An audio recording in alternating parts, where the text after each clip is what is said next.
Me gustó el video del miércoles. Has pensado un video sobre los cursos que te enseñan a conseguir pareja. No, fíjate, nunca lo he pensado.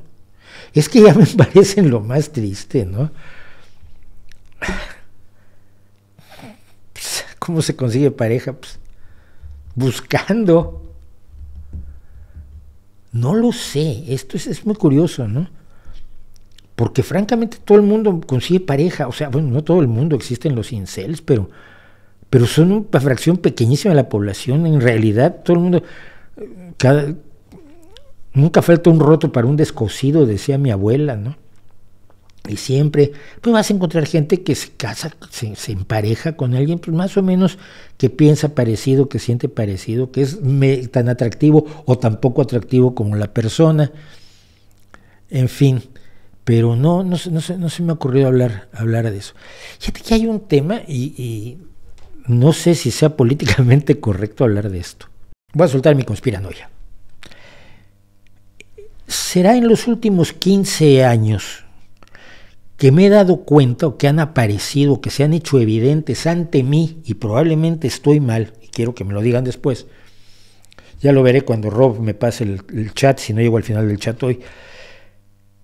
Que hay una cantidad creciente de mujeres de un claro y evidente atractivo físico, que están metidas en astronomía, que están metidas en cirugía del cerebro, que están metidas en la dirección de empresas, que están metidas en una serie de espacios donde antes había pocas mujeres, pero que además no tenían este aspecto de modelos de cine que a veces te llaman la atención. Yo sé que tiene sus bemoles que diga esto, pero llaman la atención. Hay una cirujana a la que sigo yo, que mi idea es, si no hubiera tenido la oportunidad de ser cirujana, rápidamente habría sido captada por la industria del modelaje, o habría sido casada con un tipo muy guapo y muy rico, porque los tipos guapos y ricos pues buscan a las chicas más guapas para casarse con ellas, especialmente si no son ricas. Pero que de alguna manera la liberación, la apertura de oportunidades a las mujeres ha representado también la posibilidad de salir de los espacios a los que te iba a condenar el hecho de que fueras una mujer excepcionalmente hermosa, excepcionalmente atractiva, que el mundo desde que eras pequeña te decía que no tenías que trabajar, que no tenías que dedicarte a nada, que ya ibas a casarte bien porque eras guapa, o que ibas a conseguir un trabajo cómodo porque eras guapa, que fueras, todavía si quieres hacer mucho, pues sea actriz, bailarina, y que el mensaje que se les da a estas niñas y adolescentes que tienen un atractivo físico especial es el que ha cambiado notablemente, que ya no se les juzga desde que eran pequeñas como tú eres muy bella, vas a tener que no trabajar en la vida, no trabajes, no te prepares. Y que esto representaba un obstáculo, en realidad, para esas mujeres. Yo he dicho muchas veces aquí que el atractivo es una ventaja laboral, que tú vas a pedir un trabajo, si eres guapo te dan más fácil el trabajo que si no eres guapo. No siempre, sí, a veces el talento de una persona sobrepasa por muchísimo su atractivo físico, sí es cierto, pero en la mayoría de los casos, y está demostrado con todo tipo de estudios, que ser guapo ayuda en todo en la vida. Tienes mejor trabajo, te sirven antes en los restaurantes, te puedes saltar la cola de muchas cosas en la vida, y es una realidad a la que debemos enfrentarnos. Además, no creo que tampoco sea necesario ni ocultarlo, ni mucho menos. Es una ventaja, es un atractivo, una ventaja,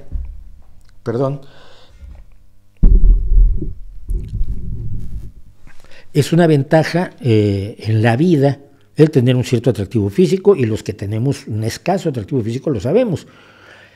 Pero me he quedado con esa idea y me gustaría opiniones sobre el respecto. Es decir, que en el pasado se limitaba a las mujeres enormemente atractivas para que no hicieran demasiado con su vida porque ya no era necesario, porque les bastaba el atractivo físico para salir adelante.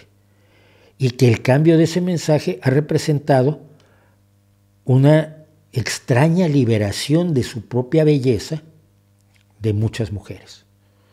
A lo mejor lo que estoy diciendo es absolutamente delirante, a lo mejor me van a poner verde y a ver si no me gritan machista y todas estas cosas que le gritan a uno siempre, pero tengo la idea de que esto es una realidad, o por lo menos en el mundo a mi alrededor, donde veo a profesionistas de muchos tipos, que dices, bueno, en el ámbito de la psicología había una gran cantidad de mujeres siempre, es una profesión feminizada, como llaman a las feministas a estas profesiones, donde hay más mujeres que hombres, o la enfermería, o hay una serie de profesiones que están feminizadas.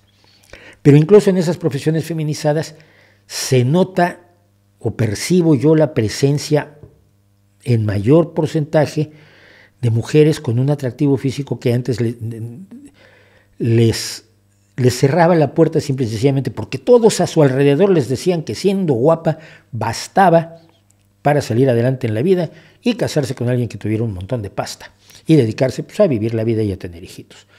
¿Estoy equivocado? No lo sé. Tema mujeres atractivas, dice Patricia. ¿No será que las mujeres que tenían aspiraciones profesionales hasta hace no mucho tenían que moderar su belleza para que las tomaran en serio? Probablemente, fíjate. Me parece una posibilidad, una hipótesis enormemente razonable. Hacerse la Betty la fea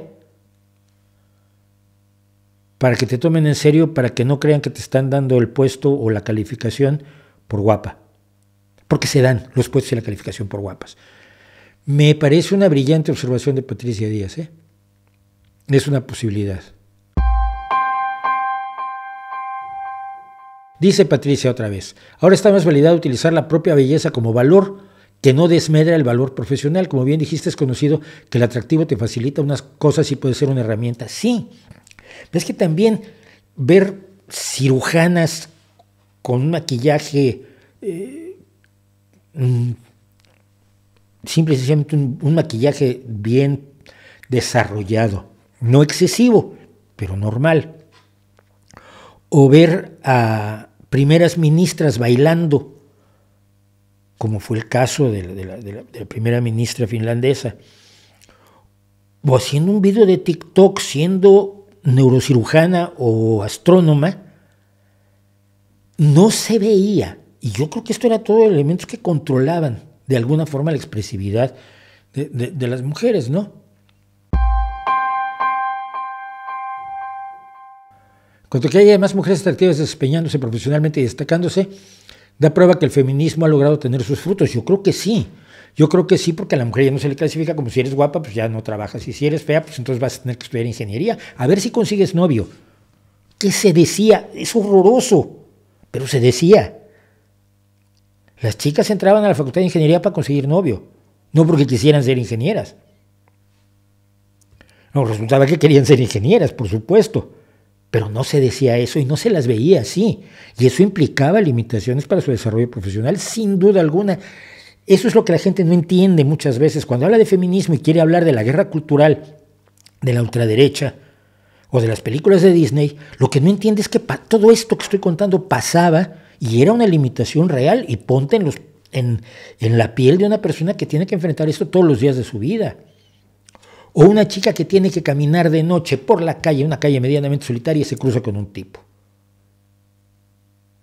Y si tú lo ves, mirar al frente o mirar abajo, no mirar al tipo, porque si mira al tipo va a creer que yo quiero ligar con él, no sé qué me vaya a hacer el tipo.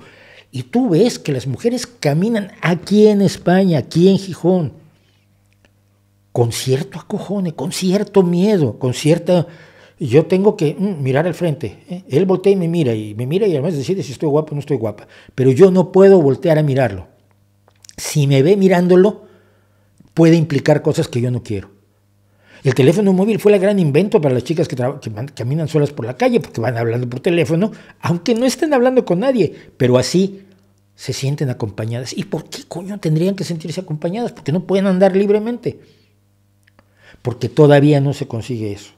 Yo soy de los que paseo al perro de noche, yo, desde la noche por ahí, y me cruzo con chicas y yo me hago a un lado, o me pongo a hablar con el perro. doy señales de que no soy un peligro. Porque hay mucho imbécil que sigue creyendo que es guay soltarle un piropo a una chica que si bien podría ser agradable cuando estás conversando con ella, oye, pues qué bonito vestido traes, ay, pues muchas gracias, no pasa nada. Pero si te cruzas con una chica en la calle a las 11 de la noche y dices, qué bonito vestido traes, no suena igual. Y hay mucho idiota que lo sigue haciendo. Si no nos damos cuenta de que esas son las cosas importantes que en la vida cotidiana permiten que los seres humanos de género femenino vivan sin preocupaciones, no hemos entendido qué es el feminismo todavía, de verdad.